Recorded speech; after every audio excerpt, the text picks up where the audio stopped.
The airport terminal buzzed like a hive, a chaotic hum of rolling suitcases and muffled announcements, but my sister's laugh cut through it all, sharp, mocking, like glass shattering in a quiet room. "You really think he's waiting for you in Paris?" she said, her eyes glinting with something cruel as she flicked my boarding pass with her manicured nail. Her voice dripped with pity, the kind that stings worse than any insult. I clutched the ticket tighter, my thumb smudging the ink of my name, Eleanor Grayson, as if I could anchor myself to its promise. My husband, David, was already there, 3 weeks into his work trip, texting me about cobblestone streets and candlelit bistros, begging me to join him. I'd believed him. I always did. The air smelled of stale coffee and jet fuel, the kind of scent that clings to your clothes and makes your stomach churn.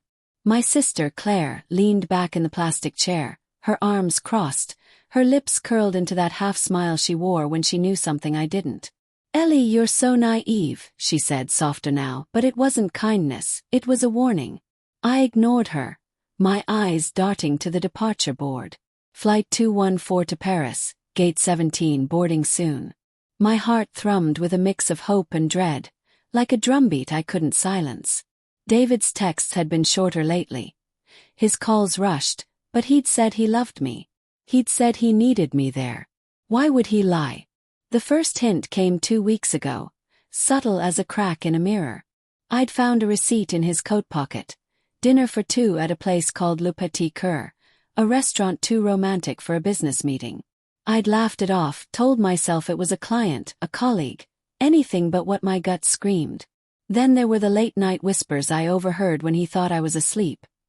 His voice low and tender, not the tone he used with me anymore. I'd rationalized it, buried the unease. Love does that. It blinds you, makes you stitch together excuses until the truth bleeds through. Claire's hand grazed my arm, pulling me back to the terminal. "You don't have to go, you know," she said, her voice quieter now, almost pleading. Her eyes, usually so sharp, softened with something like guilt. I shook her off, my throat tight. "You've never liked him," I snapped. "You've always wanted to tear us apart." She flinched, and for a moment, I saw something flicker in her expression. Hurt, maybe, or fear. But she didn't argue. She just stared at me, her silence louder than the terminal's chaos. The boarding call crackled over the intercom, and my pulse spiked. I stood, slinging my bag over my shoulder, the weight of it grounding me. Claire grabbed my wrist, her grip surprisingly strong. "Ellie, wait. There's something you need to know." Her voice trembled, but I yanked free, anger flaring. "Stop it, Claire. Just stop." I turned toward the gate, my heart pounding like it might crack my ribs. The line of passengers snaked forward, and I joined it, my boarding pass damp in my sweaty palm. I didn't look back at her. Couldn't. The plane's cabin felt claustrophobic, the air thick with recycled breath and anticipation. I settled into my window seat, staring at the tarmac as workers in neon vests scurried below. My phone buzzed, a text from David. "Can't wait to see you, love. Meet me at the hotel." My chest warmed, but the feeling was fleeting, chased by a shadow I couldn't name. I scrolled through our messages, searching for reassurance. His words were sweet, but they felt rehearsed, like lines from a script he'd memorized. I shoved the phone into my pocket, my fingers brushing against the crumpled receipt I hadn't thrown away. Le Petit Coeur. 2 glasses of wine. 2 entrees. One night I wasn't there. The flight was a blur of turbulence and restless thoughts. I imagined confronting him, his hazel eyes widening in surprise, his voice stumbling over explanations. I pictured us laughing it off, his arms around me, the receipt forgotten. But doubt gnawed at me, a quiet predator. What if Claire was right? What if I was flying across an ocean to have my heart shattered? Paris greeted me with a drizzle that smeared the city's lights into a watercolor haze. The hotel lobby was all marble and gold, the kind of place David loved. Opulent, performative. The concierge handed me a keycard, his smile polite but distant. "Monsieur Grayson is expecting you," he said, and my stomach twisted. I rode the elevator alone, the mirrored walls reflecting my pale face, my wide eyes.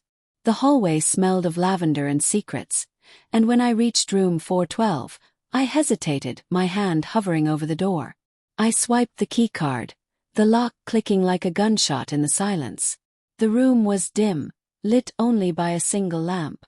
David stood by the window, his back to me, his silhouette sharp against the Parisian skyline. "Ellie," he said, turning, his voice warm but strained. He crossed the room in 3 strides, pulling me into a hug that felt too tight, too desperate. "You made it." His cologne was the same, but something was off. His touch, his smile, the way his eyes darted to the closed bedroom door. "David," I started, my voice shaking. "Who were you with at Le Petit Coeur?" The question slipped out before I could stop it, raw and jagged. His face froze, his lips parting slightly, but no words came. The silence was deafening, broken only by the soft creak of the bedroom door opening. A woman stepped out, tall, elegant, her dark hair falling in waves. She wore a silk robe, one of David's shirts peeking out beneath it. My heart stopped, the room tilting. "Eleanor," she said, her voice calm, familiar. My knees buckled. It was Claire, my sister. The woman who'd laughed at my ticket, who'd tried to stop me at the airport. "I tried to tell you," she whispered, her eyes glistening with tears. "I didn't want you to find out like this." David's hand fell from my shoulder, his face a mask of guilt and defiance.